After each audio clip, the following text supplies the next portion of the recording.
Allez, on entre tout de suite dans le vif du sujet. Dans ce décryptage, on va s'amuser à regarder l'évolution biologique sous un angle complètement différent. On ne va pas juste parler de biologie classique, non.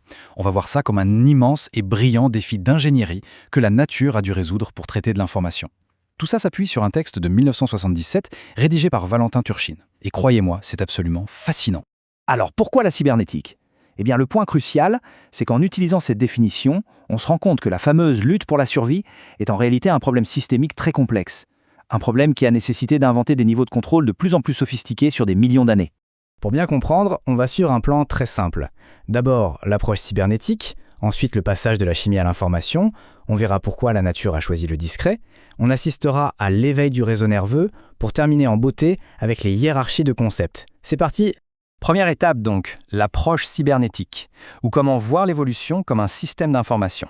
C'est vraiment la clé de voûte pour saisir comment les êtres vivants sont passés de formes super basiques à des structures d'une complexité inouïe. Et le moteur de tout ça, il est résumé ici. C'est un peu comme si la nature avait un laboratoire géant fonctionnant sur le principe des essais et des erreurs. En gros, les organismes vivants font des copies d'eux-mêmes avec de toutes petites variations aléatoires au passage. Et petit à petit, les modifications qui s'avèrent utiles pour survivre dans un environnement donné finissent par s'imposer. C'est du prototypage en continu. Ce qui nous amène à notre deuxième point. Faire le pont entre l'ère chimique et l'ère de l'information. Faisons un petit saut dans le temps pour voir comment les toutes premières formes de vie se débrouillaient au tout début de ce qu'on appelle l'ère pré-cybernétique. Si on observe ces trois étapes, c'est presque une évidence logique.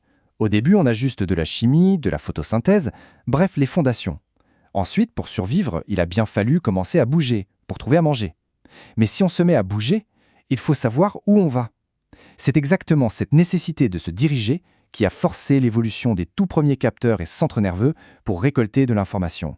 Troisième étape, le choix du discret. À mesure que ces premiers centres nerveux faisaient leur apparition, la nature s'est retrouvée face à un vrai casse-tête. Comment transmettre cette information vitale sans qu'elle soit altérée en chemin ?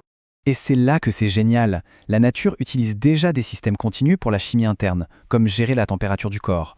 Le problème, c'est que dans un système continu, les petites perturbations s'accumulent très vite.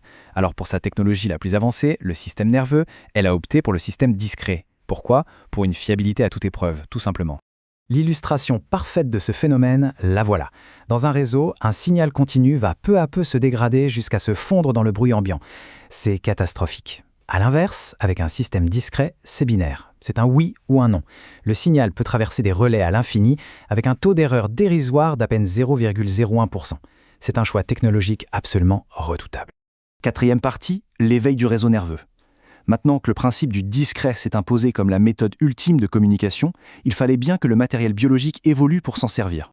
Et ce qu'on observe ici est vertigineux quand on y pense. D'un côté, au niveau microscopique, on a le neurone, qui fonctionne sur ce fameux principe discret de deux états. Et de l'autre, à l'échelle macroscopique, on voit comment des centaines, des milliers de ces neurones s'assemblent pour créer un réseau nerveux complet qui relie nos capteurs à nos muscles pour interagir avec le monde. C'est la naissance du réflexe simple. Cette connexion directe, presque électrique, entre le capteur qui ressent et le muscle qui agit, eh bien, ce n'est plus ni moins que la porte d'entrée de notre évolution vers l'ère cybernétique. Prenez l'hydre par exemple, c'est le cas d'école parfait. Vous la touchez et hop, un signal part directement de la surface de sa peau jusqu'à ses muscles. Elle se met immédiatement en boule. C'est du réflexe simple, rapide, efficace. Cinquième et dernière partie de notre analyse, les hiérarchies de concepts et les mathématiques des réflexes complexes.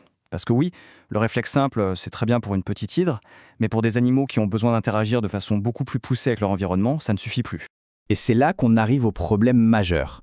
Si on veut qu'un capteur puisse influencer n'importe quel muscle à travers des neurones intermédiaires, le réseau devient un véritable casse-tête mathématique pour la fameuse méthode des essais-erreurs de la nature. On appelle ça une explosion combinatoire. Accrochez-vous bien, 10 puissance 10 puissance 32. C'est le nombre de connexions possibles dans un réseau nerveux pour une créature qui n'aurait que 100 petits récepteurs et 100 effecteurs.